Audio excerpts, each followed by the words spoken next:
ಈ ಲೋಕಾಯುಕ್ತ ಇದಕ್ಕೆ ನೀವು ಬಂದಮೇಲೆ ಬಿಟ್ಟ ಹೆಜ್ಜೆಗಳನ್ನು ಇಟ್ರಿ, ಓಕೆ. ಈಗ 2007 ಅದರಾಚೆ ಈಗ ಜನರ ಮನೋಭಾವನೆ ಸರ್, ಒಬ್ಬ ಅಧಿಕಾರಿಯ ಮೇಲೆ ಲೋಕಾಯುಕ್ತ ರೇಡ್ ಅಂತಂದ್ರೆ ಅಷ್ಟು ಇದಾಗೋದಿಲ್ಲ. ಈ ಹೈ ಪ್ರೊಫೈಲ್ ಪ್ರಕರಣಗಳು ಏನಿರ್ತಾವಲ್ಲ ಸರ್, ಅದು 2007 ಅದಕ್ಕಿಂತ ಮುಂಚಿತವಾಗಿ ಪ್ರಕರಣಗಳು ಇರ್ತಾವೆ ಸರ್. ಅದಕ್ಕೆ ಅಂತ್ಯ, ತಾರ್ಕಿಕ ಅಂತ್ಯ ಅನ್ನೋದು ಇರುವುದೇ ಇಲ್ಲ. ನಿಮ್ಮ ಇದರಲ್ಲಿ ಏನು ಮಾಡ್ತಾರೆ ಸರ್? ಎಲ್ಲ ಕೇಸ್ಗಳಿಗೂ ಅಂತ್ಯ, ತಾರ್ಕಿಕ ಅಂತ್ಯ ಇದ್ದೇ ಇರ್ತದೆ. ಏನಾಗ್ತದೆ, high profile cases you raid the registration of FIR itself will be challenge. ಯಾಕಂದರೆ ಅವನು ಹೈ ಪ್ರೊಫೈಲ್ ಇರ್ತಾನೆ. He can go up to the supreme court. So he files FIR challenge ಮಾಡ್ತಾನೆ. FIR ಸೆಟಿಸೈಡ್ ಆಗ್ತದೆ ಒಮ್ಮೊಮ್ಮೆ. ಇಲ್ಲಿ ಹಲವಾರು ಇದರಲ್ಲಿ ನೀವು ನೋಡಿರ್ಬೋದು, ಒಂದು ಸೀರೀಸ್ ಆಫ್ ಕೇಸಸ್ 40-50 ಕೇಸ್ಗಳಲ್ಲಿ FIRಗಳನ್ನು ಇಲ್ಲಿ ಕ್ವಾಶ್ ಆದವು ಸಮ್ ಟೆಕ್ನಿಕಲ್ ಗ್ರೌಂಡ್ಸ್ ಮೇಲೆ. ಲೀಗಲ್ ಆಸ್ಪೆಕ್ಟ್ಸ್ ಕೋರ್ಟ್ನವರು ತಮ್ಮದೇ ಆದಂಥ ಒಂದು ಅಭಿಪ್ರಾಯವನ್ನು ವ್ಯಕ್ತ ಮಾಡಿದರು. ಅದನ್ನು ನಾವು ಸುಪ್ರೀಂ ಕೋರ್ಟಿಗೆ ತೊಗೊಂಡೋದ್ವಿ. ಸುಪ್ರೀಂ ಕೋರ್ಟ್ನಲ್ಲಿ ಅವುಗಳನ್ನು ಮೊನ್ನೆ ಈಗ 1.5-2 ತಿಂಗಳಿಂದ ಆ ಕ್ವಶನ್ಸ್ಗಳನ್ನು ನಮ್ಮ ಪರವಾಗಿ ಆನ್ಸರ್ ಮಾಡಿ, ಆನಂತರ ಅವ್ರು ಏನು ಹೇಳಿದ್ರು, ಈ ಕ್ವಶನ್ಸ್ ಬಿಟ್ಟು ಇನ್ನೂ ಬೇರೆ ಕ್ವಶನ್ಸ್ ಇದೆ, ಅದಕ್ಕೆ ಹೈಕೋರ್ಟಿಗೆ ವಾಪಸ್ ಕಳಿಸಿರಿ ಅಂದರು. ಕೆಲವು ಕ್ವಶನ್ಸನ್ನು ನಮ್ಮ ಪರವಾಗಿ ಆನ್ಸರ್ ಮಾಡಿ ಮ್ಯಾಟ್ರನ್ನ ರಿಮಾಂಡ್ ಮಾಡಿದ್ರು. ಆ ಮ್ಯಾಟ್ರ್ ಈಗ ನಡೀತಾ ಇದೆ. ಏನಾಗ್ತದೆ, ಇದು FIR ಸ್ಟೇಜ್ನಲ್ಲೇ 3-4 ವರ್ಷ ಹೋಗಿಬಿಡ್ತು. FIR ಇನ್ನು ಇನ್ವೆಸ್ಟಿಗೇಷನ್ ಅಂತೂ ಮುಂದುವಳಿತು. ಸೊ ಹೀಗೇನಾಗ್ತದೆ, ನೀವು ಹೈ ಪ್ರೊಫೈಲ್ ಕೇಸ್ಗಳಲ್ಲಿ ಅಲ್ಲಿ ಹೈ ಪ್ರೊಫೈಲ್ ಆ್ಯಕ್ಷನ್ಸ್ ತೊಗೊಂಡ್ಬಿಡ್ತಾರೆ ಅವರು. ಅದು matter it goes on reaches the apex court and then comes back. Then trial ಮಾಡುವಾಗ ಈಗ the more it is high profile, the more number of ಇನ್ವೆಸ್ಟಿಗೇಷನ್ಸ್ನಲ್ಲಿ evidence, documents, witnesses ತುಂಬ ಇರ್ತಾರೆ. So it goes on. Trial will take its own course. So ನಾ ಹೆಂಗೆ ಹೇಳಿದ್ದೀನಲ್ಲ, ನಮ್ಮ ಮೇಲೆ pressure of work ಇದೆ, ಹಂಗೆ ಜುಡಿಷಿಯರಿ ಮೇಲೂ pressure of work. It goes about like this. So common ಮ್ಯಾನಿಗೆ ನೋಡೋನಿಗೆ ಏನಾಗ್ತದೆ, ಏನಿದು ಎಂಡ್ ಇಲ್ವಾ, ಇದಕ್ಕೆ ತಾರ್ಕಿಕ ಅಂತ್ಯ ಇಲ್ವಾ ಅಂತ ನಾನು ಹೇಳೋದು. The process, once we start the process, that itself is A lesson. how it results in, after following due process, what is the ultimate result is the next ultimate penalty. ಅದು ಈಗ ಶುರು ಆಗ್ತದಲ್ಲ penalty, ಅಲ್ಲಿಂದನೇ ಶುರು ಆಯಿತು. Promotion ನಿಲ್ತದೆ, ಅವನು retire ಆದರೆ ಅವನಿಗೆ ಬೆನಿಫಿಟ್ ಸಿಗೋದಿಲ್ಲ.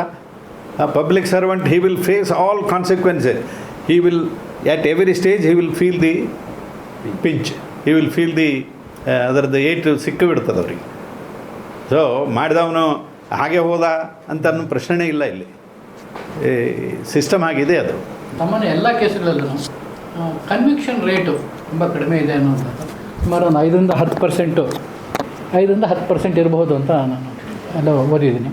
ಸೊ ಇಷ್ಟು ಕಡಿಮೆ ಕನ್ವಿಕ್ಷನ್ ರೇಟ್ ಇದೆ, ಇದನ್ನು ಹೇಗೆ ಇಂಪ್ರೂವ್ ಮಾಡಲಿಕ್ಕೆ? ಇಲ್ಲ, ನಮ್ಮಲ್ಲಿ ಏನಾಗಿದೆ, 5-10 ಇಲ್ಲ, ನಮ್ಮಲ್ಲಿ 20-25% ಲೋಕಾಯುಕ್ತದಲ್ಲಿದೆ. ಯಾಕೆ ಅಂತಂದರೆ, ನಾವು ಲೋಕಾಯುಕ್ತದಲ್ಲಿ ಇವರಿಗೆ ಪ್ರತಿ ವರ್ಷ ಅಥವಾ 6 ತಿಂಗಳಿಗೊಮ್ಮೆ ಟ್ರೈನಿಂಗ್ ಇದೆ. ನಮ್ಮಲ್ಲಿ ಇನ್ಸ್ಪೆಕ್ಟರ್ ಜನರಲ್ ಇದ್ದಾರೆ, ADGP ಇದ್ದಾರೆ, ಆನಂತರ ಒಂದು 24 ಜನ SPs ಇದ್ದಾರೆ, IPS ಆಫೀಸರ್ಸ್ ಇದ್ದಾರೆ. ಅವರೊಳಗೇ ಇಂಟರ್ನಲ್ ಟ್ರೈನಿಂಗನ್ನು ಮಾಡಿಸ್ತೀವಿ. ಮತ್ತು ಬೇರೆ ಬೇರೆ ಆಫೀಸರ್ಸ್ ಕರೆಸಿ, ಲಾಯರ್ಸ್ ಕರೆಸಿ, ರಿಟೈರ್ಡ್ ಜಡ್ಜಸ್ ಕರೆಸಿ, ಅವ್ರಿಗೆ ಇನ್ವೆಸ್ಟಿಗೇಷನ್ ಸ್ಕಿಲ್ನಲ್ಲಿ ಆಗಲಿ ಅಥವಾ ಎವಿಡೆನ್ಸ್ ಕಲೆಕ್ಟ್ ಮಾಡೋ ವಿಷಯದಲ್ಲಾಗಲಿ ಟ್ರೈನಿಂಗ್ ಕೊಡ್ತೀವಿ. ಒಂದು. ಎರಡನೇದು, ಈಗ ಯಾಕೆ ಕನ್ವಿಕ್ಷನ್ ಆಗೋದಿಲ್ಲ, ಎಲ್ಲ ಕೇಸ್ನಲ್ಲಿ ಯಾಕೆ ಕನ್ವಿಕ್ಷನ್ ಆಗೋದಿಲ್ಲ ಅಂತ ನೀವು ಪ್ರಶ್ನೆ ಮಾಡ್ತೀರಿ. ಅಟ್ಲೀಸ್ಟ್ ಒಂದು 50-60% ಆಗಬೇಕಲ್ಲ. ಈಗ ನಮ್ಮಲ್ಲಿ ಮೋಸ್ಟ್ ಆಫ್ ದ ಕೇಸಸ್ ನಾವು ನೋಡ್ತಾ ಇರೋದು, ಕಂಪ್ಲೇಂಟ್ ಹಾಕ್ತಾರಲ್ಲ, ಆ ಕಂಪ್ಲೇಂಟ್ ಹಾಕಿದವನೇ ಬಾಕ್ಸಿನಲ್ಲಿ ಹೋಗಿ ನಾ ಹಾಕೇ ಇಲ್ಲ ಕಂಪ್ಲೇಂಟ್ ಅಂತ ನಾವು ಅಲ್ಲಿ ತನೂ ಹೋಗ್ತಾನೋ, ಸಿಗ್ನೇಚರು ನಂದಲ್ಲಂತ, ನಾನು ಕಂಪ್ಲೇಂಟ್ ಹಾಕಿಲ್ಲ ಅಂತ, ನಾವು ಡಿಮ್ಯಾಂಡೇ ಮಾಡಿಲ್ಲ ಅಂತಾನೆ. ಇಲ್ಲ, ನಾ ಅವನಿಗೆ ಇದು ಕೊಡೋದಿತ್ತು, ಟ್ಯಾಕ್ಸ್ ಕೊಡೋದಿತ್ತು, ಅದಕ್ಕೆ ನಾನು ದುಡ್ಡು ಕೊಟ್ಟೆ ಅಂತಾನೆ. ಸೊ ಕಂಪ್ಲೀಟ್ಲಿ ಹೀ ಟರ್ನ್ಸ್ ಹೋಸ್ಟೈಲ್. ಒಂದು. ಎರಡನೇದು, ಅಲ್ಲೊಬ್ಬ ಶ್ಯಾಡೋ ವಿಟ್ನೆಸ್ ಅಂತ ಕರ್ಕೊಂಡು ಹೋಗಿರ್ತೀವಿ ನಾವು. ಇವನು ಸುಳ್ಳು ಹೇಳಿದ್ರೆ ಮುಂದೆ ಅವನು ಇರಲಿ ಅಂತೇಳಿ ಅವನು ಸರ್ಕಾರಿ ನೌಕರನ ಶ್ಯಾಡೋ ವಿಟ್ನೆಸ್ ಅಂತ ತಯಾರು ಮಾಡ್ಕೊಂಡು ಹೋಗಿರ್ತೀವಿ. ಅವನದು ಡ್ಯೂಟಿ ಏನಿರ್ತದೆ ಅಂದರೆ ಅಲ್ಲಿ ಡಿಮಾಂಡ್ ಮಾಡೋದು, ಇವನು ಎಕ್ಸೆಪ್ಟ್ ಮಾಡೋದು, ಆ ಪಂಚನಾಮ ಮಾಡೋದನ್ನು ಅವನು ನೋಡಿ he will be a witness, he will come to the court and he will support, he should support. ಅವನನ್ನು ವಿನ್ನೋವರ್ ಮಾಡ್ತಾರೆ. ಅವನೇನು ಹೇಳ್ತಾನೆ, ಸರ್ ನಾನು ಆ ಬಾಗಿಲು ಹೊರಗಡೆ ನಿಂತಿದ್ದೆ, ಅವ್ರು ಮಾತಾಡಿದ್ದು ಕೇಳಲಿಲ್ಲ ನನಗೆ ಅಂತ. ಅಥವಾ ಅವ್ರು ದುಡ್ಡು ಕೊಡುವಾಗ ಅಡ್ಡ ಯಾವನೋ ಬಂದ, ನಾನು ನೋಡಲಿಲ್ಲ, ಅವನು ಇಸ್ಕೊಂಡು ಹೇಗೋ ಅಂತ ಗೊತ್ತಾಗಲಿಲ್ಲ. ಎಲ್ಲ ಇರ್ತದೆ ಅವ್ನಿಗೆ, ಕೈ ಕೆಂಪಾಗಿರ್ತದೆ, ಬಣ್ಣ ದುಡ್ಡು ಹಿಡ್ಕೊಂಡದಕ್ಕೆ ಬಣ್ಣ ಹಚ್ಚಿರ್ತಾರೆ, ಅದನ್ನು ಎಲ್ಲ ಆಗಿರ್ತದೆ, ಪಂಚನಾಮ ಆಗಿರ್ತದೆ. ಬಟ್ ಇಬ್ಬರು ವಿಟ್ನೆಸ್ಸಸ್ಸು ಹಾಸ್ಟೈಲ್ ಆಗ್ತದೆ. ಕೋರ್ಟ್ ಏನು ಮಾಡ್ಬೇಕು ಅವಾಗ? ಅಥವಾ ನಾವು ಹೇಳ್ತೀವಿ ನಮ್ಮ ಆಫೀಸರ್ಸ್ಗೆ, ವಿಟ್ನೆಸಸ್ನ ಕರೆಸಿ, ಎಷ್ಟೋ ಕೇಸ್ನಲ್ಲಿ ಪರ್ಜರಿಗೆ ಅವ್ರ ಮೇಲೆ ಕೇಸ್ ಹಾಕಿದ್ದೀವಿ. ಶಾಡೋ ವಿಟ್ನೆಸ್ ಗೌರ್ಮೆಂಟ್ ಸರ್ವೆಂಟ್ ಅಲ್ಲ ಅವನ ಮೇಲೆ ಪರ್ಜರಿಗೆ ಕೇಸ್ ಹಾಕಿದ್ದೀವಿ. ಗೌರ್ಮೆಂಟ್ ಡಿಪಾರ್ಟ್ಮೆಂಟಿಗೆ ಬರಿತೀವಿ, ಇವನು ಸುಳ್ಳು ಹೇಳ್ತಾನೆ, ಇವನ ಮೇಲೆ ಆ್ಯಕ್ಷನ್ ತೊಗೊಳ್ರಿ ಅಂತ. ಸೊ ಇದೆಲ್ಲ ಮಾಡಿದ್ರೂ ಕೂಡ ಮಾಡ್ತೀವಿ ಅಂತಲೇ 20-25% ಆಗಿದೆ ನಮ್ಮಲ್ಲಿ. ಇಲ್ಲಾಂದರೆ ನೀವು ಹೇಳ್ದಂಗೆ 5%, 6%. ನೆಕ್ಸ್ಟ್ ಸರ್, ಈಗ ಲೋಕಾಯುಕ್ತ ಕಾಯ್ದೆಯಲ್ಲಿ ಏನಾದರೂ ಬದಲಾವಣೆಗಳು ತಂದು ಲೋಕಾಯುಕ್ತರಿಗೆ ಇನ್ನೂ ಹೆಚ್ಚಿನ ಅಧಿಕಾರ ಏನಾದರೂ ಬೇಕು ಅನ್ನಿಸ್ತದ? ನೋಡಿ, ಬದಲಾವಣೆಗಳಿಗೆ ಬೇಕಾದಷ್ಟು ಸ್ಕೋಪ್ ಇರ್ತದೆ. ಬಟ್ ಇದ್ದ ಪ್ರಾವಿಷನ್ಸ್ ಕೆಳಗಡೆ ಬೇಕಾದಷ್ಟು ಕೆಲಸ ಮಾಡ್ಬೋದು ಅಂತ ಮಾಡಿ ತೋರಿಸ್ತಾ ಇದ್ದೀವಿ ನಾವು. ಆ ಬದಲಾವಣೆ ಬಗ್ಗೆ ಚಿಂತೆ ಮಾಡೋದು, ಬದಲಾವಣೆ ಬೇಕನ್ನೋದು ಅದರದ್ದು ಅವಶ್ಯಕತೆ ನನಗೆ ಕಾಣ್ತಾ ಇಲ್ಲ. ಮಾಡೋ ಕೆಲಸಗಳನ್ನು ನಾವು ನಮ್ಮ ಇದರಲ್ಲಿ ಸರಿಯಾಗಿ ಕೆಲಸ ಮಾಡಿಬಿಟ್ರೆ ಯಾವ ಬದಲಾವಣೆನೂ ಬೇಕಾಗೋದು. ಕೆಲವೊಂದು ಇದಾವೆ, ಏರಿಯಾಸ್ ಇದಾವೆ. ಈಗ ನಾವು ರೆಕಮೆಂಡೇಷನ್ಸ್ ಮಾಡ್ತೀವಿ, ರೆಕಮೆಂಡೇಷನ್ಸ್ ಮಾಡಿದ ಕೂಡಲೇ ಅದನ್ನು ಇಟ್ಕೊಂಡು ಕೂತ್ಬಿಡ್ತಾರೆ, ಸುಮಾರು ವರ್ಷಗಟ್ಟಲೆ ಇಟ್ಕೊಂಡು ಕೂಡ್ತಾರೆ. ಅಥವಾ ರೆಕಮೆಂಡೇಷನ್ಸನ್ನು ಕಮಿಟಿಗೆ, ಸಬ್ ಕಮಿಟಿಗೆ ಕಳಿಸ್ತೀವಿ, ಕ್ಯಾಬಿನೆಟ್ ಕಮಿಟಿಗೆ ಕಳಿಸ್ತೀವಿ ಅಂತೇಳಿ ಅಲ್ಲಿ ಚೇಂಜ್ ಮಾಡಿಸ್ತಾರೆ. ಸೊ ಅದು ಚೇಂಜ್ ಆಯಿತು ಅಂತಂದ್ರೆ ಅದನ್ನು ಚಾಲೆಂಜ್ ಮಾಡೋರು ಯಾರು? ನಾವೇ ಹೋಗಿ ಚಾಲೆಂಜ್ ಮಾಡ್ಬೇಕಾ ಕೋರ್ಟ್ನಲ್ಲಿ? ಸೊ ಇವೆಲ್ಲ ಸ್ವಲ್ಪ ಕೆಲವೊಂದದ, ಇಲ್ಲ ಅಂತಲ್ಲ. ಬಟ್ ನಾವು ಸರಿಯಾಗಿ ಇನ್ವೆಸ್ಟಿಗೇಷನ್ ಮಾಡಿ ಸರಿ ರಿಪೋರ್ಟ್ ಕೊಟ್ವಿ, ಸೀರಿಯಸ್ ಮ್ಯಾಟ್ರ್ ಇತ್ತು, ಅವ್ರು ಗೌರ್ಮೆಂಟ್ನವ್ರು ಹಾಗೆ ಇಟ್ಕೊಂಡ್ರು ಅಂತಂದರೆ, ಅನಾವಶ್ಯಕವಾಗಿ ಇಟ್ಕೊಂಡ್ರು ಅಂದರೆ ನೀವು ಇರ್ತಿರಲ್ಲ. ನಿಮಗೆ ಕಾಪಿ ಕೊಟ್ಬಿಟ್ರೆ ನೀವು ಅದನ್ನು ಪಬ್ಲಿಷ್ ಮಾಡ್ತೀರಿ, ಜನ ಪಬ್ಲಿಕ್ ಒಪಿನಿಯನ್ ಹುಡ್ತದೆ. That itself is a court. Public opinion is a big, it is going to make a big impact. ಅಲ್ಲಿ ನಿಮ್ಮ ರೋಲ್ ತುಂಬ ಅವಶ್ಯಕ ಇರುತ್ತದೆ. ಸರ್, ACB ರಚನೆ ಆಗೋದಕ್ಕಿಂತ ಮುಂಚಿನ ಲೋಕಾಯುಕ್ತ, ACB ಬಂದು ಆಮೇಲೆ ಅದು ರದ್ದಾಗಿ ಮತ್ತೆ ಲೋಕಾಯುಕ್ತ ಪವರ್ ಬಂದಾನೆ, ಈಗಿರೋ ಲೋಕಾಯುಕ್ತ ಪವರ್ಸಲ್ಲಿ ಏನಾದ್ರು ನಿಮಗೆ ಹೆಚ್ಚು ಕಮ್ಮಿ ಕಾಣಿಸ್ತು? ಇಲ್ಲ, ಕರ್ನಾಟಕ ಲೋಕಾಯುಕ್ತ ಆ್ಯಕ್ಟ್ ಏನಿದೆಯಲ್ಲ, ಆ ಕರ್ನಾಟಕ ಲೋಕಾಯುಕ್ತ ಆ್ಯಕ್ಟಿಗೆ PC ಆ್ಯಕ್ಟಿಗೆ ಏನೂ ಸಂಬಂಧ ಇಲ್ಲ. ಕರ್ನಾಟಕ ಲೋಕಾಯುಕ್ತ ಆ್ಯಕ್ಟ್ನಲ್ಲಿ ನಾನೇನು ಈಗೇನು ಹೇಳಿದ್ರೆ, ಲೇಕ್ಸ್ ಇರ್ಕೊಳ್ಳಿ, ಹಾಸ್ಪಿಟಲ್ ಇರ್ಕೊಳ್ಳಿ, ಇದೆಲ್ಲ ಮಾಡ್ತೀವಲ್ಲ, ಅದನ್ನು identifying the maladministration, dealing with the officers who are guilty of dereliction of duty ಏನಿದೆಯಲ್ಲ, ಅದನ್ನು ನಾವು ಲೋಕಾಯುಕ್ತ ಆ್ಯಕ್ಟ್ ಕೆಳಗಡೆ ಅವ್ಯಾತವಾಗಿ ಚೆನ್ನಾಗಿ ಮಾಡ್ಬೋದು. PC ಆ್ಯಕ್ಟ್ನಲ್ಲಿ, PC ಆ್ಯಕ್ಟ್ ಪವರ್ಸಲ್ಲಿ ಏನಾಗುತ್ತೆ ಅಂತಂದರೆ, ಈ officers who are guilty of corruption ಅವರನ್ನು ನಾವು ನೇರವಾಗಿ ಹಿಡಿಬೋದು. ಇಲ್ಲಿ ಏನಾಗ್ತದೆ, if it was ACB was under the department, government department, ministry. ಇಲ್ಲಿ ಆ ಥರ ಇಲ್ಲ, it is independent. Even I will not interfere with the process of investigation. I will say, if you do not investigate properly, I will deal with you. I will transfer you, I will suspend you, I will deal with you ಅಂತ administrative powers ಇದಾವೆ ನಮಗೆ. But no powers to interfere with the investigation. Even court cannot interfere with investigation. ಅದು ನಾವು strictly follow ಮಾಡ್ತೀವಿ. But will fix the responsibility on the officer who makes the mistake. So ಹೀಗಿರುವಾಗ PC act ಬಂದಿದೆ ಅಂಥೇಳಿ ನಾವು ದೊಡ್ಡ ಇದರಿಂದ ಅಷ್ಟು ಪವರ್ ಬಂತು, ಇಷ್ಟು ಪವರ್ ಬಂತು ಅಂತ ಇಲ್ಲ. ಮಾಡೋ ಕೆಲಸನ ಅಚ್ಚುಕಟ್ಟಾಗಿ ಮಾಡಲಿಕ್ಕೆ ಮತ್ತು ವಿತೌಟ್ ಇಂಟರ್ಫಿಯರೆನ್ಸ್ ಮಾಡಲಿಕ್ಕೆ ಅವಕಾಶ ಇದೆ. Because nobody can penetrate into it unnecessarily, make inroads, make some kind of ಇದು. ಯಾಕಂದ್ರೆ system gets inoculated from that. ಅದೆಷ್ಟು. ಇನ್ನೊಂದು ಏನಾಗ್ತದೆ ಅಂದರೆ, ಮಾನಸಿಕವಾಗಿ ಪಬ್ಲಿಕ್ ಸರ್ವೆಂಟಿಗೆ ಲೋಕಾಯುಕ್ತರ ಹತ್ರ ಈಗ ಪವರ್ಸ್ ಆಫ್ PC ಆ್ಯಕ್ಟ್ ಇದೆ, ರೇಡ್ ಮಾಡ್ಬೋದು, ನಮ್ಮನ್ನು ಹೀಗೆ ಮಾಡ್ಬೋದು, ಹಾಗೆ ಮಾಡ್ಬೋದು ಅನ್ನುವಂಥ ಒಂದು ಹೆದರಿಕೆನೂ ಇರ್ತದೆ. ನಾವು ಹೋಗಿ ಈಗ ನೀವು ಡೆರಿಲಿಕ್ಷನ್ ಆಫ್ ಡ್ಯೂಟಿ ಮಾಡ್ತಾ ಇದೆಯಾ, ಅವನು ಹೆಡ್ ಕಾರ್ಸೋಂಗಿಲ್ಲ. ನಮ್ಮ ಅಧಿಕಾರಿಗಳು ಹೋದಾಗ, ಇಲ್ಲ ಸರ್ ಸರಿ ಮಾಡಿಕೊಡ್ತೀವಿ, ಜನರಿಗೆ ಅನುಕೂಲ ಆಗೋಂಗೆ ಮಾಡಿಕೊಡ್ತೀನಿ ಅಂತ ಈಗ ಕೆಲಸಗಳನ್ನು ಚಾಕಚಕ್ಯತೆಯಿಂದ ಕ್ವಿಕ್ಕಾಗಿ ಮಾಡ್ತಾನೆ ಈಗ. ಆವಾಗ ಏನು ಮಾಡ್ತಾರೆ ನೋಡೋಣ. ಭಾಳ ಒಂದು ರಿಪೋರ್ಟ್ ಹಾಕ್ತಾರೆ ಅಷ್ಟೇ, ನಮಗೇನು 12/3 ರಿಪೋರ್ಟ್ ಹಾಕ್ತಾರೆ. ಅಲ್ಲಿ ಸರ್ಕಾರ ಲೆವೆಲ್ನಲ್ಲಿ ಏನಾರು ಮಾಡ್ಕೊಂಡ್ರೆ ಆಯಿತು ಅನ್ನುವಂಥ ಒಂದು ದಾಷ್ಟೇ ಇರ್ತಿತ್ತು ಅವಾಗ. ಈಗ ಆ ಮನೋಭಾವ ಹೋಗಿದೆ ಬಹುಶಃ. ಯಾಕೆಂದರೆ PC ಆ್ಯಕ್ಟ್ ಕೆಳಗಡೆ ಪೊಲೀಸನ್ನು ಬೆನ್ನು ಹಚ್ಚಿದ್ರೆ ಏನು ಮಾಡೋದು ಅಂತ ಅವನಿಗೆ ಹಂಗೆ ಒಂದು ಇದು ಬಂದಿದೆ. So it is a good development. PC act ಲೋಕಾಯುಕ್ತಕ್ಕೆ ಬಂದದ್ದು it has added to the to go through our process in a very effective manner. ಹೆಚ್ಚು ಭ್ರಷ್ಟಾಚಾರ ನಡ್ತಿರ್ತಕ್ಕಂಥ ಇಲಾಖೆ ಯಾವುದು ಅಂತ ನೀವು ಈಗ ಎಷ್ಟು ಕೇಸಸ್ ಇರೋದು, ಈಗ ಕಾಂಪೀಟ್ ಮಾಡ್ತಾರೆ ಅವ್ರು ಒಬ್ರಿಗೊಬ್ರು. ಬಟ್ ಈ KEB, BBMP ಇವೇನದಾವಲ್ಲ, BDA ಇವುಗಳೇನದಾವಲ್ಲ, ಅವ್ರನ್ನ ಅವರು ದೇ ವಿಲ್ ಹಾಗೆ ಒಂದು ರೇಟಿಂಗ್ಸ್ ಜಾಸ್ತಿ ಇದೆ ಅವ್ರದ್ದು. ಸರ್ 12/3 ರಿಪೋರ್ಟ್ ಬಗ್ಗೆ ಹೇಳ್ತಾ ಇದ್ರಿ. ಹಾಂ, ಎಷ್ಟು 12/3 ರಿಪೋರ್ಟ್ ನೀವು ಕಳಿಸಿದ್ರಿ, ಅದು ಏನು ಕ್ರಮ ಆಗಿದೆ, ಪೆಂಡಿಂಗ್ ಹಾಗೆ ಉಳ್ಕೊಂಡಿದೆ ಆ ಥರ? ಅಯ್ಯೋ ಸುಮಾರೆಲ್ಲ ಇದೆ ನೋಡಿ. Pendency of reports under section 12(3) 335 ಇದೆ. 12(1) ಕೊಟ್ಟದ್ದು 71 ಇದೆ. ಆನಂತರ 12(5) 74 ಇದೆ. ಸೊ ಇದು ಅಪ್ ಟು 25 30/11/25. ಸೊ ಲೇಟೆಸ್ಟ್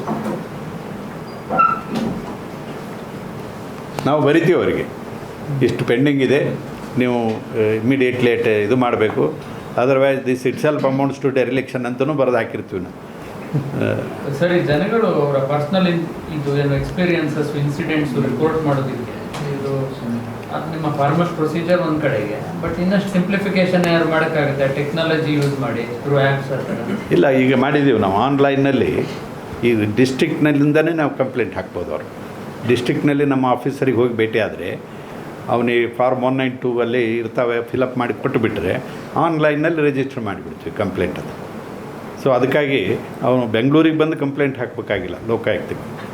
ಪ್ರತಿಯೊಂದು ಡಿಸ್ಟ್ರಿಕ್ಟ್ನಲ್ಲಿ ನಮ್ಮ ಆಫೀಸಸ್ ಇದೆ, ಅಲ್ಲಿ ಹೋಗಿ ಫಾರ್ಮ್ 192 ಫಿಲಪ್ ಮಾಡಿ ಅವ್ರ ಗ್ರೀವೆನ್ಸಸ್. ಫಾರ್ಮಲ್ ಕಂಪ್ಲೇಂಟ್ಸ್ ಆಯಿತು, ಹಾಂ, ಅನಾನಿಮಸ್ಲಿ ನಿಮ್ಗೆ ಏನೋ ಇನ್ಫಾರ್ಮೇಷನ್ ಹೇಳಬೇಕಾಗಿರುತ್ತೆ, ಆ ಥರದ್ದು ಒಂದು ಪ್ಲ್ಯಾಟ್ಫಾರ್ಮ್ ಇದ್ದರೆ? ಇಲ್ಲ, ಅನಾನಿಮಸ್ ಆದ್ರೂ ನಮಗೆ ಬರಿಬೋದು.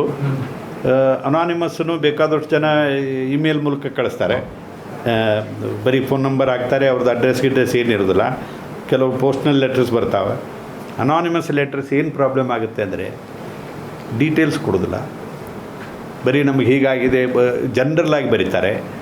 ಜನರಲ್ ಅಂದರೆ ರಾಜ್ಯದ ತುಂಬ ಕರಪ್ಷನ್ ಇದೆ, ಎಲ್ಲ ಡಿಪಾರ್ಟ್ಮೆಂಟಲ್ಲೂ ಕರಪ್ಷನ್ ಇದೆ, ಹೀಗೆ ಬರೆದ್ರೆ ಏನು ಅದು ಗೊತ್ತಿಲ್ಲ, ಎಲ್ಲರಿಗೂ ಗೊತ್ತಿದೆ.